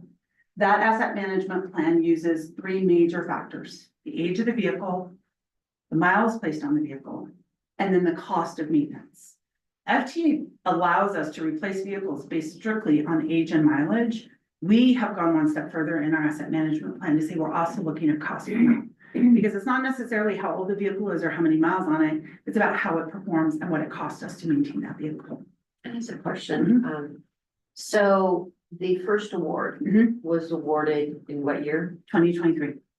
And we got our first delivery of 2 vehicles outside of that award. We received the first vehicle just after that award and the second vehicle about 6 months later. So, how come we didn't obligate that award in 2024? So we wanted a full year of data from those. So we would have done it in 2024. And about that time, ADOT identified an issue with their funding. And they took 6 to 9 months because they had some staffing challenges to revise our award letter. And during that timeframe, they could not obligate them. Okay. Yeah. It was an administrative issue. We voluntarily participated in it. We did not know it would cost us being in this place in time. I mean, at the time, none of us envisioned this would be where And we it were was today. an ADOT administrative issue. So right now, we have, and Jeremiah, I didn't ask you this before, but I hope I have this right. We have 1 vehicle that is currently eligible for replacement. It meets all the markers for replacement. We have 3 more that are either at end of life or reach end of life within 12 months. And we have 2 more within the 18 months. So that makes the 6 buses. We have other vehicles that need to be replaced based on their end of life as well, but I focused on the 6 that we had planned within this order. So the timeline for when vehicles reach end of life is important it's important to acknowledge that ordering and delivering a bus takes anywhere from 18 months to 30 months, depending on the propulsion type. So when we ordered our first 4 buses in June of 2024, based on the board's approval to continue with ZEB, we were told 24 months. I don't actually think we'll receive those vehicles in 24 months if we stay with battery electric for multiple reasons. That's what the industry sees. We do know that a hybrid will take less time. We're guesstimating 18 months, but we've not had a conversation with the vendor to change our quote for hybrids or a timeline for hybrids or anything like that. So we wanted this conversation with you. So I wanted to offer the alternative. Our recommendation is to move all 6 buses that were planned 3 years ago. First one was 3 years ago. Because we applied in 2022. That's important to remember too. We applied for the first 4 in 2022. They were awarded in 2024. It takes ADOT 6 to 9 months to make awards. That's the first 4. The secondary, we applied in 2024 and they were awarded in 2024. All of that was done in line with not having battery electrics on property yet, not having data on battery electric performance, and before we ever went to the voters on Prop 488. So these 6 buses were planned before we even knew if Prop 488 was going to pass. And that's important to know because I know I've had the question, but we told the public we would buy more battery electric.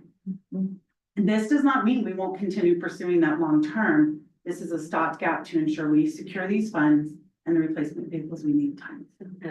I apologize for all the questions, but since we have at least 1 bus that's really close to end of life. Yes. And we have that first funding source awarded. And we've gotten notice that they're gonna be auditing, but couldn't we just pull the trigger and obligate at least for 1 bus and then they can't take that away? Yes, if they are, yes, and that first grant was written as low emission. So that would mean we would pursue the hybrids, not the battery electric. So low emissions, you couldn't do either. I can. So here's the concern about the timing. We'll just use one bus as an example. I could, so I have a drafted application right now for electric buses. I could wait on that single electric bus. I could change my order with Gillig, so they don't build 4, they only build 1. And wait. The risk is, at some point in time, the crossover is going to become that I'm gonna reach a place in time with my bus manufacturer where they're not gonna allow me to cost-free cancel my order, and I don't know if I have an obligated grant. So I want to talk a little bit about obligation, because it's important to note the timeline, and I didn't build it in here. When we talk about 5307 money, obligation process historically has taken 6 to 10 weeks. 5307. Because 5307 is considered apportioned funding. It's not apportioned to us, it was apportioned to the state, and the state gave it to us. But that application process usually goes a little bit faster. 5339 is considered competitive, so it has different levels of review and approval in the obligation process. So it generally can take 12 to 15 weeks. So we know in a perfect environment of staffing at the Federal Transit Administration that we have to have our grants ready for FTA's process no later than, I think it's the second week in May is what they tell us. What we are already facing though is there's not staff in our FTA office. Our regional office in San Francisco lost at least 2 staff in the first round of staffing cuts. And we know, we just got an email from them last week that there are more staff changes coming. So we are concerned that we can't wait till May. We need to be confident in what application I'm giving to FTA now, so that I'm building that cushion in, because again, that first 4, that entire award is at risk. If I don't put all 4 in, to your point, I lose the opportunity to do that after September. Those monies are lost to us, and then we have to go through a new competitive process to get replacement money. So our recommendation was the safest thing to do. So considering this is the safest thing to do, and it sounds like it's what we have to do, the one thing that occurs to me is in our long-term planning, when these buses came online, we were looking at electric vehicles, right? The gas cost you said was $1,000 per bus, and we're talking about 6 buses per month. So we're basically talking per year, adding fuel costs of $72,000 because we're making this decision. Correct. Do we have that built in, or have we thought of that moving forward? Or is this just, we have to make a decision now and pull the trigger and hope for the best?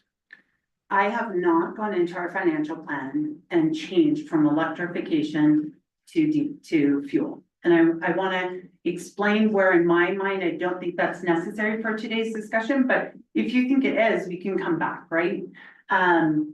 When we built our financial plan using our original zero emission bus transition plan, it accounted for all of our battery electric buses being charged on route at peak rates. We were actually projecting our fuel cost, whether it was electric or fuel, to be 30% higher than it is today. So our financial plan includes that. Okay. What we know now in our battery electric transition plan is that we don't need to do on route charging, but we've never run into the financial plan and reduced those costs because we're still waiting for the final report. So in my mind, no, I have not gone in and said, okay, I'm not going to do battery electrics and I'm going to do fuel instead, and the cost will be X difference. Because I feel like there's capacity in that 30% plus up that we had in the plan to absorb going to fuel instead. Okay.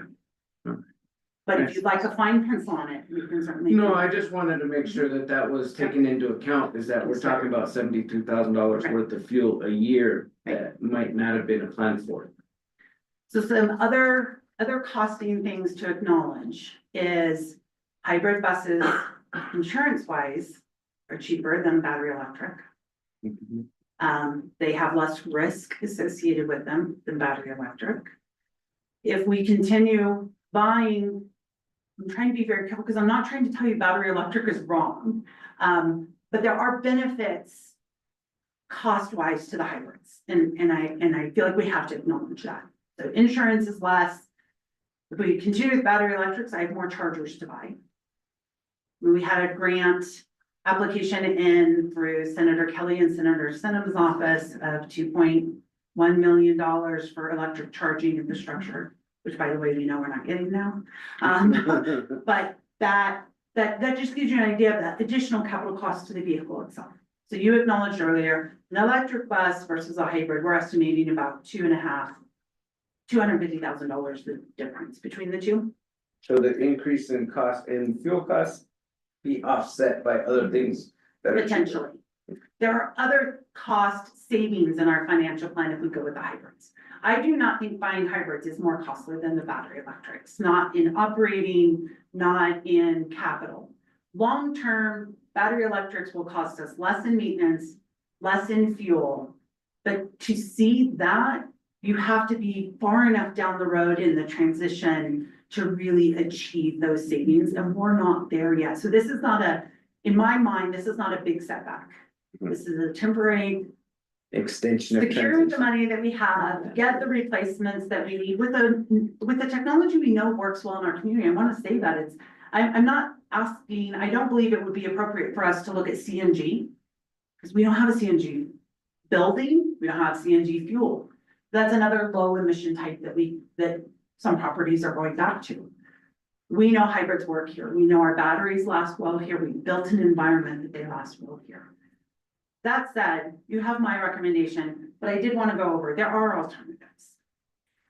So the priorities in my mind for you to consider are making sure we don't lose those first four, the funding for the first four vehicles. So we could decouple award 1 and award 2, meaning we could focus our obligation application on the first 4 vehicles.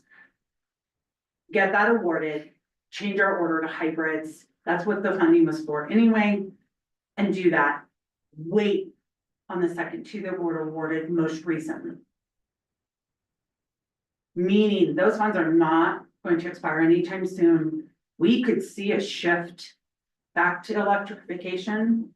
We don't know. One of the things I tried to put in my staff report is we wrote all of these competitive applications to meet the requirements of IIJA. Technically, our applications are appropriate and lawful awards under those laws.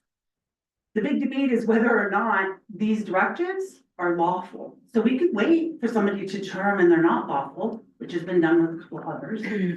I just think it puts our funding at risk. I think it puts our state of good repair at risk. So for simplicity, I said do all 6, but you have the alternative of decoupling.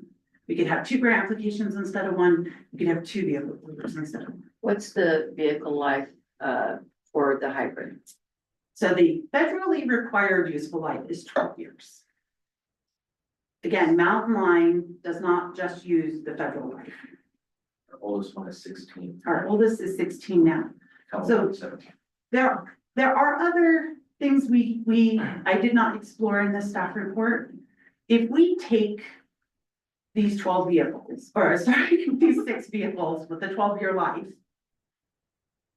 we can at any point in their lifetime decide now's the time to go back to battery electric, and we can transfer them to another property. We can sell them and repay the federal funding. We can use them only until they're 12 years old and call them complete. None of the 12 years old doesn't meet our kind of commitment to being good stewards of funding. But if we buy these first 4 and all of this plays out and battery electric becomes a really viable option for federal funding again in the future, we can change strategy again later. My goal right now is to ensure we don't lose that first grant. We don't lose our replacement Right. schedule. Right. Because we have how many total buses? 29. 29. So 6 out of the 29, and however long it takes to actually get EVs built. Mhm. It doesn't seem like a big flip in the process, because those other, out of the 29, they're gonna take us years to get to anyway. right? Because it takes so many months to buy and. And one of the things that I would just want to remind us all that in Mountain Lions Financial Strategies, even in Prop 488, it was never conceived that we would pay 100% for any transit vehicle. Right. And so there are systems that are moving full speed ahead with battery electric vehicles, and it's because they're buying them locally. That's not how our system is set up. That's not how our funding strategies are set up. So I think I've offered everything that I wanted. I'm kind of looking at Jackie, her and I had a conversation. I want to make sure I didn't miss anything before I, again, turn it back over to you for discussion. Yeah, I think what, the only thing I would add is just the, you know, obviously the concern over Proposition 488, and just one thing to keep in mind is we haven't, the city, we have not even started collecting Prop 488 is not going to affect until July 1st of this year, so you know, it's a little bit semantics on the, you know, on the timing, but I mean, for the purposes of this decision with these 4 buses and even the 6 buses, that Proposition 488 is technically not in play because we haven't even started collecting any of that money at this point. And I would only add, and I'm sorry, I don't mean to interrupt, that when we asked the public to support Prop 488, one of the strategies in how we asked the question was very carefully done to ensure that we weren't obligating any pot of money to one specific objective, but that all the funding supported all of the objectives. So I have not spoken with city staff. I have not asked the city attorneys if use of that funding, Prop 488, violates the commitment to the public to go to zero emission, because my understanding of the language is that it's nuanced enough. We need a public message. I agree 100% with that. We are going to have to think about how we message this to the public and why the board made this change. We need to talk to the city about that. I don't want to just pretend like those things don't exist. I also think that, to the point Jackie just made, we have a fund balance of money that exists pre-Prop 488 that certainly allows for hybrid bus replacement that we could set aside and ensure that we weren't using Prop 488 if that was in fact a concern. So, and I know you said this, but I'm just trying to get my head wrapped around it. If we, on the grant that's for low emissions. Yes. It was already obligated for hybrid, you can't go EV? No, we could. We could. So it's awarded, not obligated. Right, okay.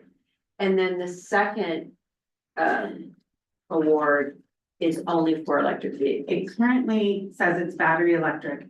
ADOT has told us they will convert it to low emissions to give us the ability to use it for hybrids, if that's the direction of the board. So,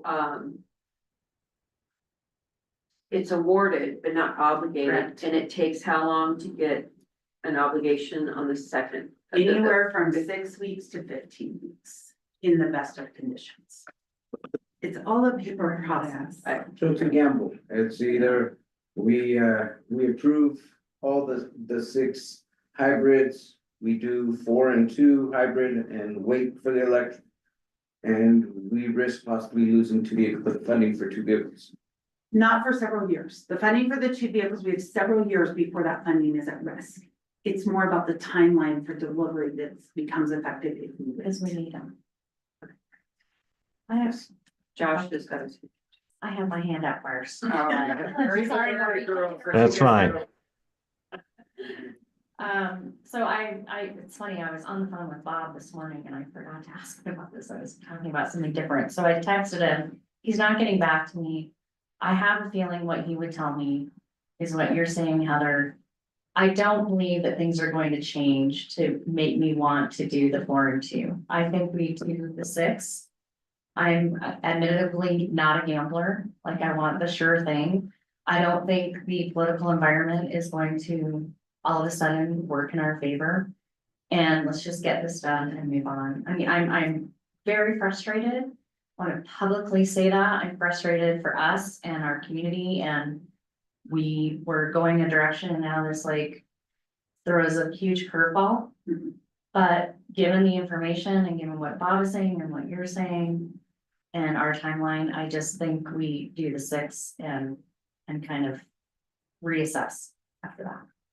Thank you. I'll raise my hand after Josh. Right, well, Councilmember Sweet, or Vice Mayor Sweet just really said what I was going to say. I think the folks that we have in DC have a level of insight that none of us have in terms of the taking the temperature of the room and which way the wind is blowing on this. And so I'm inclined to do what our folks in DC are encouraging us to do, and move ahead with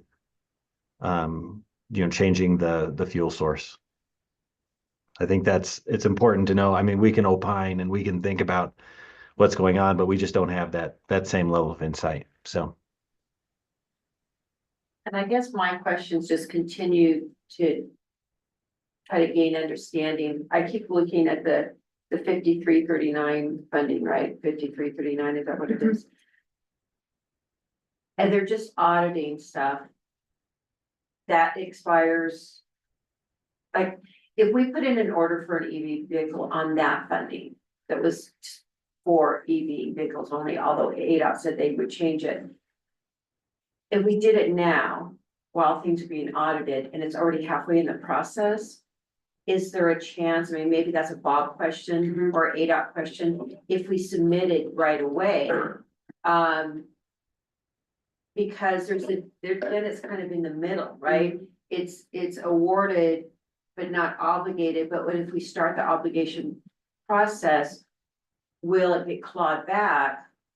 Or will we just lose, will we lose everything, or could they claw it back and we're still within before the expiration, so we can say, okay, let's redirect and go hybrid. So does that make sense? It does. It does. And so what I'm hearing is the option of submit for obligation as awarded for the second award, which means battery electric buses. And then it sits while they do the audit and we wait for the outcome of the audit. I think my concern is, I don't know when they're going to choose, when they come in and do the audit, and I don't even know who they is. But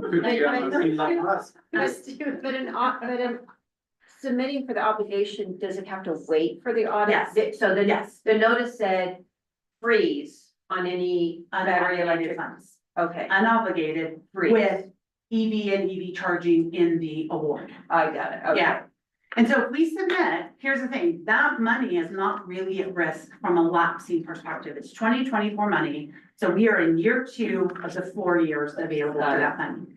So yes, you're right. We could write an obligation. In fact, we have an application written to obligate with EV. We could separate out the 4 and the 2. We could leave the 2 in as a application for obligation for 2 battery electric vehicles and let them perform the audit. To be fair, they're gonna audit all the obligations, whether it's hybrid or zero emission. We just think the hybrid is Better not, safe. it's going to be this continued, no change. Yeah. The concern is if it's EV, I don't know when they enact the second or third option is listed on the screen under when they audit, they'll take one of 3 measures. I don't know if they give us the option to change propulsion at the end of the audit, or if they just take the money away. None of us know the answer to that. But you're saying that it could be canceled entirely, which we're not gonna know either way.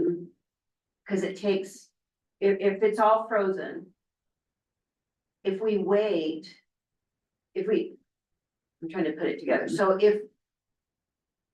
We do the 4 that are for low emissions, that's gotta go that way.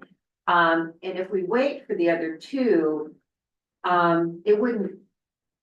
The outcome wouldn't matter if they canceled it. Or if they didn't cancel it, we could jump back on the EV buses because it's not gonna move forward anyway. If they exercise the second option, which is revised with a reduced or modified scope. However, if they enact option 3, I think that's my fear. This is fear driving the recommendation that if they enact number 3, they're not offering me the option to change my fuel type. They're just canceling the award. Okay, so what you're saying is if we don't revise it now, We might we not. be able can't to. revise it. That's the risk. Okay, That's I the got it. I'm risk. sorry. And that's the No, recommendation yeah. from Bob. It took me a minute. Yeah. I just got a text from Bob. Yes. I told him we are having this No. conversation. Is this indeed what you're recommending? And he's saying yes. He is in DC. I've known Bob, I talk with him a lot, and I trust what he's saying. Well, he's So the again, I'm- legislative liaison contracted by the board of directors as well, so Yeah. he does all of our legislative. Yeah, work. So and he again, does ours for the I'm- county as Yes. well, and your guys's. And by the way, Plugged Eli in. Crane's office said that you had came and talked to them. We They were did. they were very impressed with it. We really enjoy meeting with the staff of all the offices and Representative Crane generally will meet with us himself. Not just his staff, but his staff is always, they remember what we're there for, and we're so grateful for that. Kara House and I were there last Yeah. week and we didn't get to have personal conversations with Kelly or Gallego, but we did with Eli's Right, staff right. and he was like, oh, and Matt and I was just here and it was a great conversation. We think they're great and so I just wanted to pass that on. Thank you. So that's everything that I have, recommendations on the table. I will put back up the alternatives because I didn't put them in the staff report and they are all alternatives that you could choose to include in any action that you want to take. And if you want to table this and have us come back, please provide us that direction as well, and we'll bring back more information as we can. So when's your hard deadline that you need us to pull the trigger, left or right? So the contract, the procurement that allows us to buy these 6 buses expires March 31st. Okay, so we do need to make a decision today. So if I want to continue with the order that I have, whether it's battery electric or hybrids, I have to do that by March 31st. I want to be really clear. We don't have to buy off this procurement, but it could further delay the delivery time. And remember, we've been in line for almost a year, And we'd have to go back. and we would have to start over that 2-year process if we don't continue with this And procurement. if we switch to hybrid, will it be delivered quicker? It than the will be electric? Based on today being quicker, probably not. But quicker than the 2 years with the year we've already waited, probably. So remember, we're almost a full year into their process. So if we had ordered hybrid on day 1, that process timeline was shorter. But because we're already a year into the 2 years, I don't actually think the hybrids will come any faster than we're planning to Now receive the everybody's battery gonna jump electrics. over to hybrids and so the demand's gonna be And higher. if we wait, we're still starting. In the front of the when we line. Finally make the shift, so we have to It's anywhere decide. from 18 to Yeah. 30 months if we wait and buy later. Yeah, so it sounds like it's in our best interest to do the 6. Yeah, And so, do we have? and it's not our entire fleet, it's. It's not, this does not Six. change.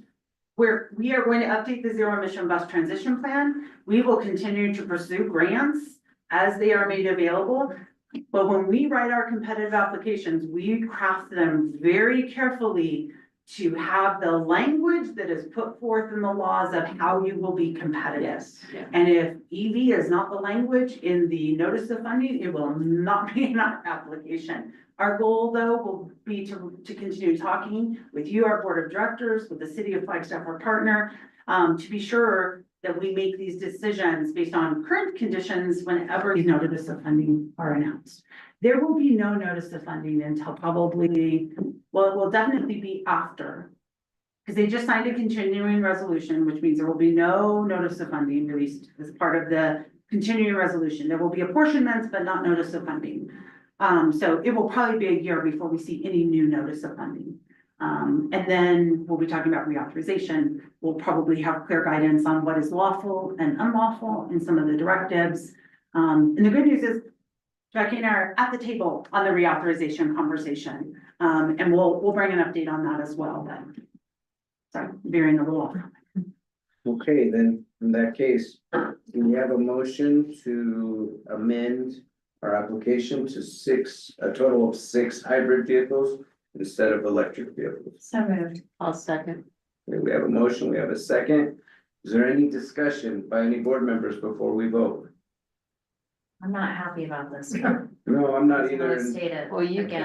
can talk about it in a week when you're in DC. So one thing I would like to ask as part of the discussion is, what is the public education plan? Excuse me. Yeah. Because we're being nimble and adjusting to the times, and we're not abandoning that plan, but if we don't explain that to the Yeah. public, we're gonna get tarred and feathered because we said one thing and now we're doing another thing. We will bring an update back on public messaging. Okay. Because of timing, I may want to try and do that via email, and then we can roll it into even this special meeting if there are questions and concerns with what we've proposed. Generally, we handle public messaging. We'll work with Rick Tatter at the city as well as city legal on kind of the tax allowances and the messaging, and offer that back to all of you as reassurances. But yes, we need a clear public message and a plan for how we tell people the why behind this change, and we will bring that back to you. Okay, thank you. Yeah. In that case, have we voted yet? No, we need to No. vote. All those in favor? Aye. Please indicate by saying aye. Aye. Okay, motion passes. Thank you. Can I take one moment? Sure. Because this, for me, the hardest of all of this is, there's a lot of staff in this room and in this agency that has spent a lot of time on electrification. And I've tried to say, and I want to say in public forum, that effort, that energy, that time is so appreciated by me, by our team, by our officials of the Federal Transit Administration. And this is no way, a reflection of failure on those team members. No, we, and we as a board, I hope I speak for our team, we appreciate that effort and we recognize that it has nothing to do with performance. Has nothing to do with them, it's just the climate, and we don't wanna lose 6 buses, period. Thank you. Chair, just real quick, for the record, it's always appropriate to ask if there's anyone opposed, particularly when you take a voice vote, because they've locked down on who, making sure you have an exact count of who voted which way. So. In that case, did we have anybody voting opposed to this motion? Right. Okay, I Thank hear you. None. Okay, thank you. All right, next is the Fare Free Transit update. I want to acknowledge that it is minutes away from noon. We are only scheduled to go until noon. Mhm. This is not a time sensitive. It was responsive to a request to put this back on the agenda. I'm happy to table it till April. I do not think it is a couple of minutes conversation. So I think my recommendation, Chair Vasquez, would be to table the free fare transit item to April, when we can have a robust discussion. And there was nothing in progress reports that had to be to review today. And we could go directly to talking about the next meeting and see if there are items that board or staff would like to add to those meetings, if that is okay with you. Board members, are you okay with that, or do you wanna have that conversation and dedicate, say, 10 minutes to the conversation? I think it's a big conversation. Okay, no problems. In that case, we'll table it until April. Thank you. Thank you. And then Do we finally, need a motion to table it, or we're just? Well, that's a Scott. prerogative of a lot of times you can do it by motion, but it can also, the chair can table it, seeing that there's no opposition. Okay. okay, so unless there's any opposition, I'm gonna use my chair authority and table it until April. It's a good question, though. They keep me on my toes.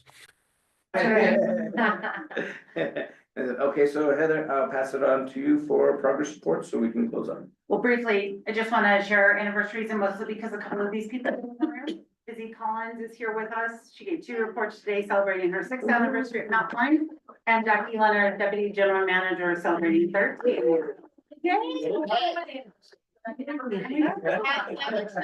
Share your flowers.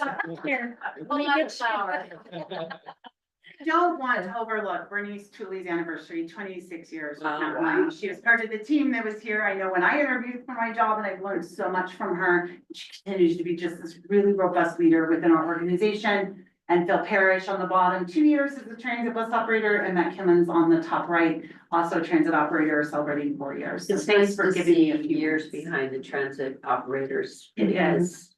We have a gap in our 1 to 3 years. We have quite a few that have made it past the 3 years. But we're starting to see our 1 years make 2 years. So yes, definitely great to see.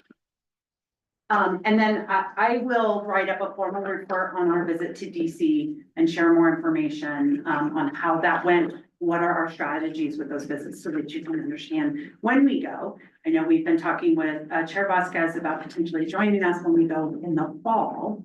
But our goal is always just to remain present and relevant in our conversations so that I'm not all the time trying to remind them who we are and where we're from. Yeah. And we have found these visits to be very helpful. So with that, Chair, that is the proposed April items. But again, always want to pause for a moment. If we have missed something that a board member would like to see, this is the opportunity to ask us to agendize it for either April or a future meeting.